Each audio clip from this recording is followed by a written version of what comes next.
De l'alerte précoce à l'action, un thème simple mais profond, au cœur de la formation régionale du réseau des femmes leaders pour le développement à Accra. En tant que panéliste, Dr Pascal Dou a structuré son intervention en 4 points. Il a d'abord rappelé l'importance du temps entre l'alerte et son impact. Le temps entre l'alerte et l'impact est crucial.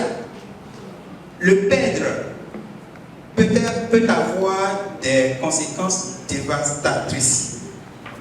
Effectivement, nous rencontrons quand il y a ces genres d'accidents,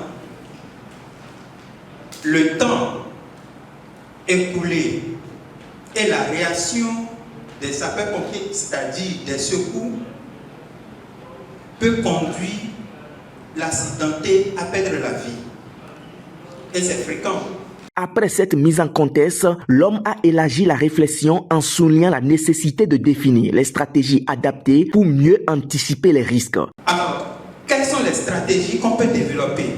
Premièrement, il faut clarifier les déclencheurs, c'est-à-dire établir les seuils clairs pour l'action.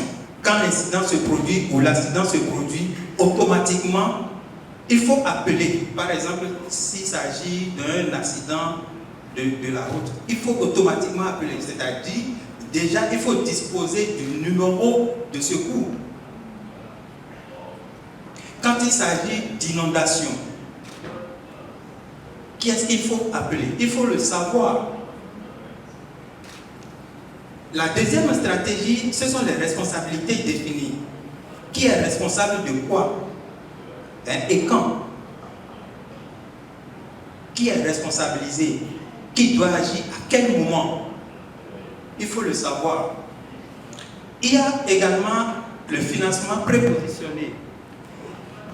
Disposer des mécanismes de financement pour résoudre les problèmes qui surviennent.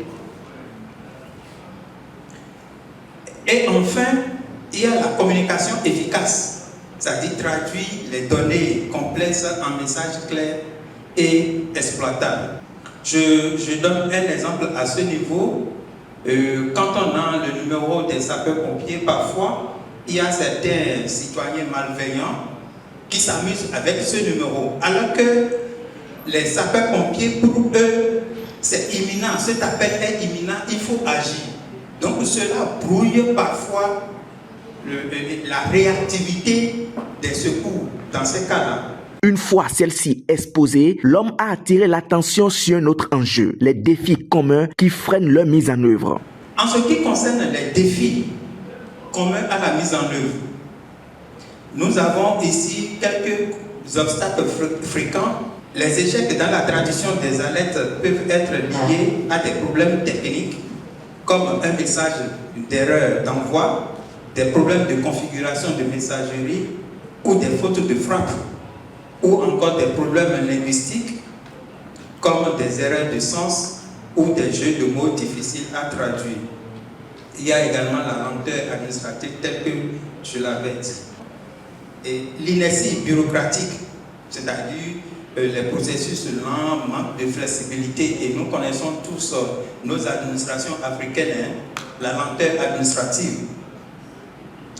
Il y a aussi le manque de volonté politique, les décisions difficiles qui sont souvent reportées au lieu de réagir, au lieu d'être proactif.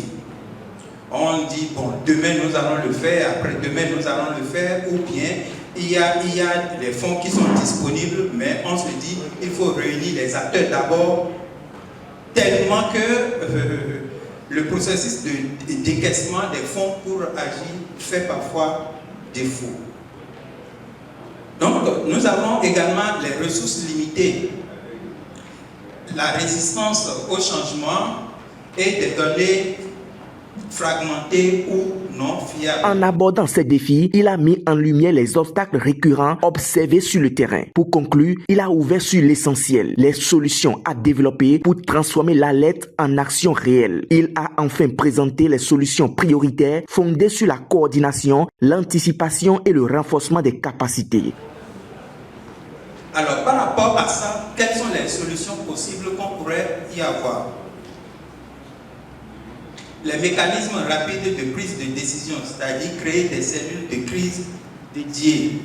Donc, il y a comme solution le plaidoyer constant, maintenir la pression pour l'engagement politique, créer des partenariats stratégiques et des systèmes d'information intégrés. S'agissant, j'allais dire, de la cartographie des écosystèmes des parties prenantes, nous avons les gouvernements, la société civile, les organisations internationales, les structures communautaires, les leaders religieux, les leaders locaux.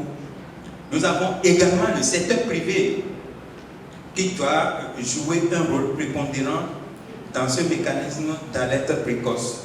Une fois encore, le réseau des femmes leaders pour le développement démontre qu'il reste un espace incontournable où se construisent les réflexions, les compétences et les actions capables de transformer chaque alerte en véritable opportunité de développement pour l'Afrique.